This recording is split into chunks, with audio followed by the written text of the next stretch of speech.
Herkese yeniden merhaba. Şöyle bir düşünelim. Farklı inançların her birinin bizimdir diye sahiplendiği bir peygamber var. Peki, Hz. İbrahim gerçekte hangi dine mensuptu? Bakın bu soru kulağa ne kadar basit gelse de cevabı aslında dinler tarihinin en temel düğümlerinden birini çözebilir. Hadi gelin kaynaklar bu konuda ne diyor hep birlikte bakalım. İşte o kilit soru bu.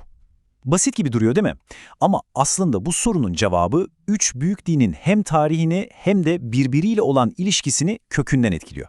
Şimdi bu kadim sorunun peşine düşelim ve bakalım kaynaklar bize neler gösterecek. Analizimize ilk olarak şuradan başlıyoruz. Hazreti İbrahim neden bu kadar önemli, neden bu kadar merkezi bir figür? Çünkü o birden fazla büyük dinin bizim temel taşımız dediği, adeta üzerinde hak iddia ettiği ortak bir ata. Ve kaynaklara göre işte burada bir tekelci zihniyet devreye giriyor. Sanki her inanç Hazreti İbrahim'i kendi kurumsal duvarlarının içine hapsetmeye çalışıyor ve hayır o sadece bizim peygamberimizdir demeye getiriyor. Ama işte tam da bu noktada kaynaklar bu sahiplenme iddialarının karşısına bambaşka bir şey koyuyor. Bize diyorlar ki bir dakika, Hazreti İbrahim bu dar kalıpların çok ötesinde çok daha evrensel bir duruşu temsil eder. Yani bir yanda bu tekelci iddialar var, diğer yanda ise kaynakların sunduğu çok daha geniş, çok daha kapsayıcı bir kimlik var. Peki ama nedir bu evrensel kimlik? Ne anlama geliyor? İşte bunu çözebilmek için çok ama çok önemli bir anahtar kavramı anlamamız lazım. Fıtrat. Fıtrat, en basit anlatımıyla bizim varoluşsal fabrika ayarlarımız. Hani bir cihazı ilk aldığınızdaki o saf, temiz, dokunulmamış hali vardır ya, İşte fıtrat da bizim dünyaya gelirken sahip olduğumuz o saf, nötr ve hakikate doğal olarak yatkın halimiz. Yani fıtrat aslında hepimizin içinde bulunan manevi bir pusula gibi.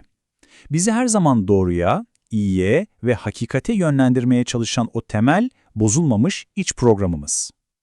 Ne zaman yolumuzu şaşırsak o içimizdeki pusula bize fabrika ayarlarına dönmemiz gerektiğini fısıldar.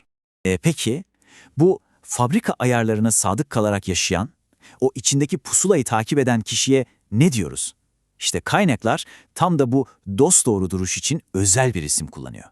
Bu kişiye Hanif deniyor. Hanif demek, fıtratının yani özünün sesini dinleyen demek.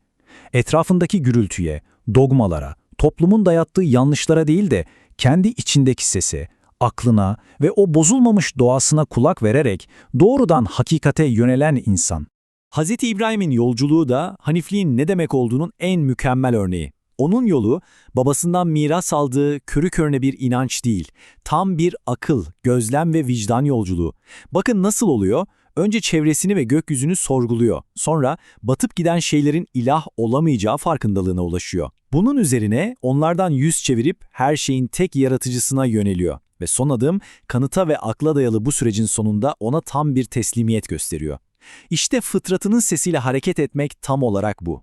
Ve işte bütün bunlar bizi en başa o kritik soruya geri getiriyor. Hazreti İbrahim kimdi? Kaynakların bu konudaki cevabı o kadar net, o kadar kesin ki, İşte bu ifade bütün o bizimdir iddialarını bir kenara iterek Hz. İbrahim'in kimliğini evrensel bir zemine oturtuyor. Onu belirli bir kurumsal dinin mensubu olarak değil, temel bir duruşun, bir Hanef'in yani dosdoğru bir insanın temsilcisi olarak tanımlıyor. Ama burada bir saniye duralım. Çünkü bu çok önemli bir detay. Ayette geçen Müslüman kelimesi bugün bildiğimiz kurumsal bir dini kimliği değil, kelimenin en saf kök anlamını ifade ediyor. Teslim olan, yani aklıyla, vicdanıyla, fıtratıyla hakikati bulup yaratıcıya teslim olan kişi. Bu bir etiket değil, bir duruş. Tamam, çok güzel. Peki bütün bunların bizim için, günümüz dünyası için anlamı ne? Hz. İbrahim'in bu evrensel kimliği bize bugün ne söylüyor? İşte kaynaklar bu temel duruşa milleti İbrahim diyor. Yani İbrahim'in dini ya da yolu.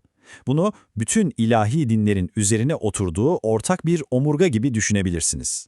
Farklı dinler bu omurganın üzerine inşa edilmiş olabilir ama hepsinin özünde, kökünde yatan o ortak manevi miras işte budur.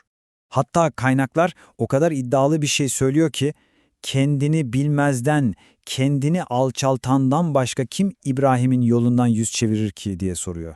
Demek istiyor ki bu evrensel yoldan, yani kendi fıtratının sesinden yüz çevirmek aslında kendine ihanet etmektir, kendi öz doğana yabancılaşmaktır. Aslında kaynakların sunduğu bu çerçeve bize bir birlik haritası veriyor. Bu harita bize diyor ki, inançlar arasında farklılıklara değil, ortak noktalara odaklanın. Neler mi onlar? 1. Bütün insanlık tek bir yaratıcıya bağlıdır. 2. Bütün peygamberler aslında aynı temel mesajı getirmiştir. Ve 3. İnsanlar arasındaki anlaşmazlıkları çözmenin yolu ilahi rehberliktir. Yani özetle buradan çıkaracağımız en büyük ders belki de şu. İnanç bizi birbirimizden ayıran bir şey olmak zorunda değil.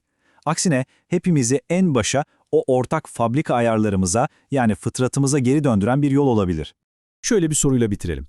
Ya din dediğimiz şey, kimlikler arasına örülmüş yüksek duvarlar değil de hepimizin ortak insan doğasında buluştuğu, birleştiren bir patikaysa, bu soru üzerine düşünerek bugünkü analizimizi tamamlıyoruz. Bir sonrakinde buluşmak üzere, kendinize iyi bakın.